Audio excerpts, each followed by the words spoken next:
শুনেছি মোহর দেওয়া ব্যতীত মেয়েকে স্পর্শ করা হারাম।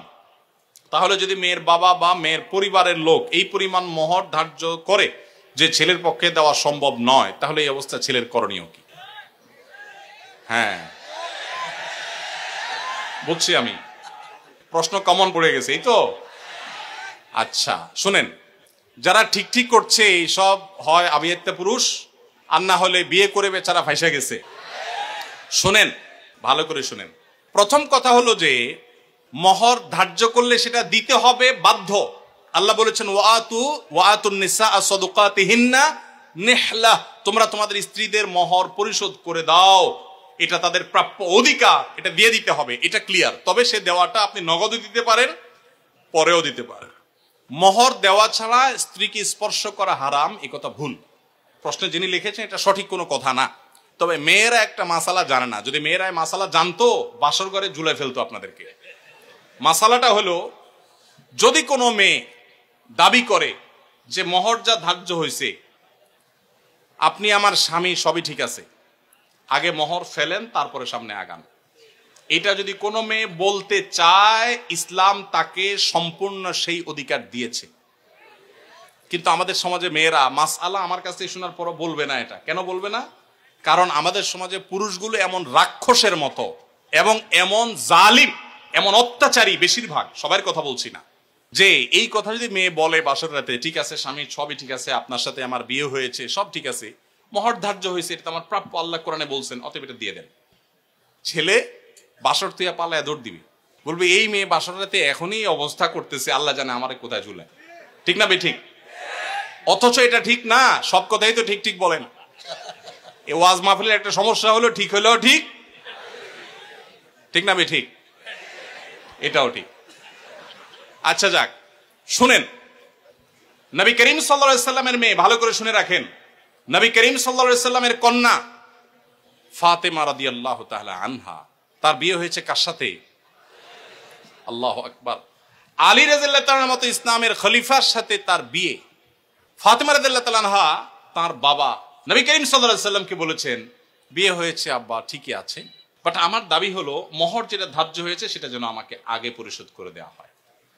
আজ আমাদের সমাজে মেয়েদের সে অধিকার দেই আমরা? এই সমাজের সবচেয়ে বেশি অবিচার আমরা পুরুষরা মেয়েদের প্রতি করে থাকি। বিয়ে করেছেন আর মোহর পরিপূর্ণ পরিশোধ করছেন, এরকম বাপের বেটা যারা, তারা হাত তোলেন। কয়টা বাপের বেটা দেখছেন এখানে? হাত গণেন তো, কয়টা হাত? লা হাওলা ওয়ালা কুওয়াতা ইল্লা বিল্লাহ। স্টেজেও হাত উঠে নাই, নামান, ইজ্জত বাঁচান। উঠছে মানে অল্প স্বল্প উঠছে, আমি সবার কথা বলছি না। আমি দিয়ে দিয়েছি আলহামদুলিল্লাহ, আমি হাত উঠেছি। কিন্তু শোনেন, বাকিরা হাত উঠেছেন তার মানে কি সব অবিবাহিত? মোটেই না। কিন্তু মোহর দেন নাই। মোহর যদি ধার্য হয়ে থাকে তাহলে সেটা দিতে হবে, কথা ক্লিয়ার? মোহর না দিলে স্ত্রীকে সেটা হারাম হবে, হারাম। আপনি পাওনাদারের পাওনা না দিলে যেরকম হারাম হয়, স্ত্রীর মোহর না দিলে সেটা গুনাহ হয়। হ্যাঁ, পাওনাদারের পাওনা যেরকম আপনি সময় নিয়ে তার কাছ থেকে 1 বছর 2 বছর পরেও দিতে পারেন, স্ত্রীর মোহরটা এরকম পরে দিলেও আদায় হয়ে যাবে। বাট যদি না দেন, মেরে দেন, যে আর স্ত্রীর আর কি দিব, সে তো আমার ঘরওয়ালি, তাহলে কিন্তু আপনি ধরা খেয়ে গেছে। কথা কি বুঝে আসছে? আমাদের দেশে মেয়েরা এত সহজ সরল। অনেক ছেলে আছে এমন বাটপারের বাটপার, বাসর রাতে বউরে বলে, দেখো এখন মোহর তো ধার্য করছে মুরব্বীরা 10 লাখ, আমি তো 20,000 টাকা বেতনে চাকরি করি, কোত্থেকে দিব এত টাকা? তবে আল্লাহ যদি বাঁচায়, এই তো কদিন পর ইটালি চলে যাব, কত টাকা আসবে, সবই তো তোমার।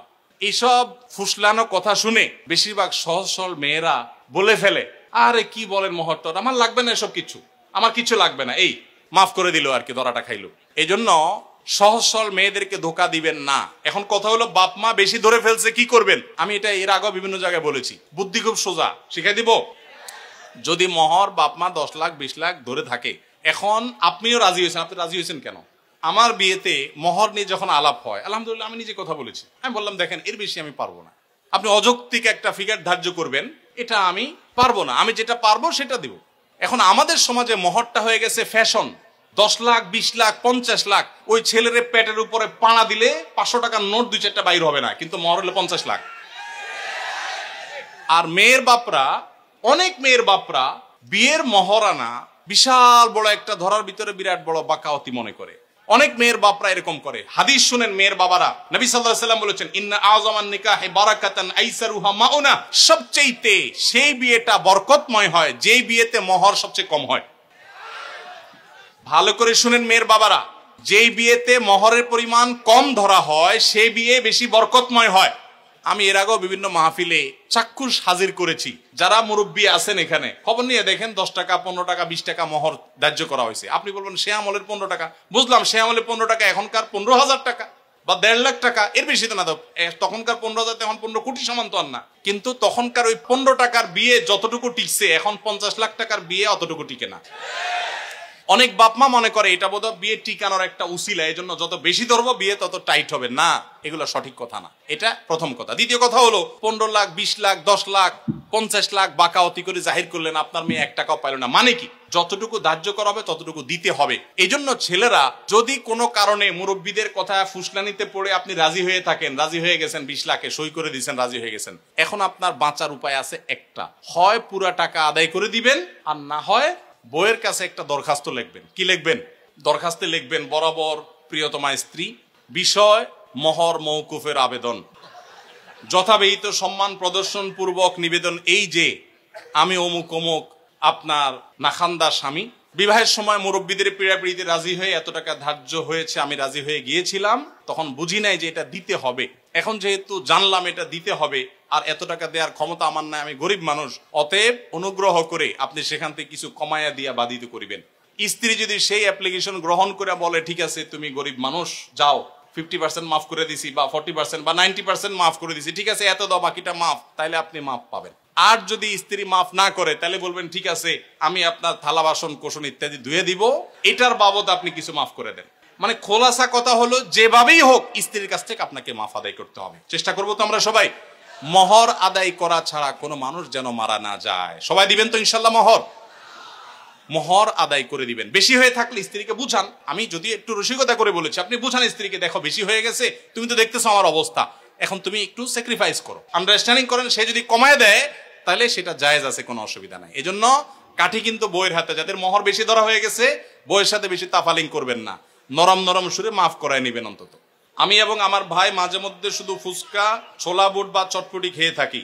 এখন এগুলো খাওয়া কি ইসলাম নিরুৎসাহিত করে? এবং এগুলো খাওয়ার আগে বিসমিল্লাহ বলে খেলে কি ইবাদত হবে? যে কোনো খাবারের শুরুতে বিসমিল্লাহ বলবেন, কিন্তু ফুচকা চটপটি বা যেটাই খান দেখবেন এটা স্বাস্থ্যসম্মত কিনা। আপনি রুগী, আপনার সমস্যা হয় পেটে, আপনি এগুলা খান আর গ্যাস্ট্রিকের ওষুধ খান, এটা আমাদের বেশিরভাগ লোকের অভ্যাস, তাই না? একদিক দিয়ে এগুলা খাবে, চানাচুর ফুচকা খাবে, চটপটি খাবে, আবার খায় কি খাবে? গ্যাস্ট্রিকের ওষুধ খাবে। আমরা স্বাস্থ্য অসচেতন মুসলমানরা। আমার অবাক লাগে যখন জাপান, কোরিয়া এবং পৃথিবীর বিভিন্ন দেশে মানুষদেরকে দেখি, তারা স্লিম, তারা সুন্দর চিকন, আমার অবাক লাগে। তাদের লাইফ স্টাইলটা সুন্নাহসম্মত, তারা এমন কোন খাবার খায় না যেটা তাদের স্বাস্থ্যকে নষ্ট করতে পারে। আমরা মুসলমানরা উল্টা পাল্টা খাই। নবী সাল্লাল্লাহু আলাইহি সাল্লাম খাবারকে কন্ট্রোল করার শিক্ষা দিয়েছেন। আমরা লাগামহীন খাই, এজন্য মেদ ভুঁড়ি হয়ে যায়, অল্প দিনে মোটা হয়ে যায়। অনেকে অবশ্য খাওয়ার কারণে মোটা হয় না, জিনগত বা অন্য কারণে মোটা হয়, তাদেরকে আবার দোষ দিয়েন না। কিন্তু আমাদের খাবার ক্ষেত্রে লাগামহীনতা, এটা আমাদের দোষ। এই দোষ থেকে আমাদেরকে বেরিয়ে আসতে হবে।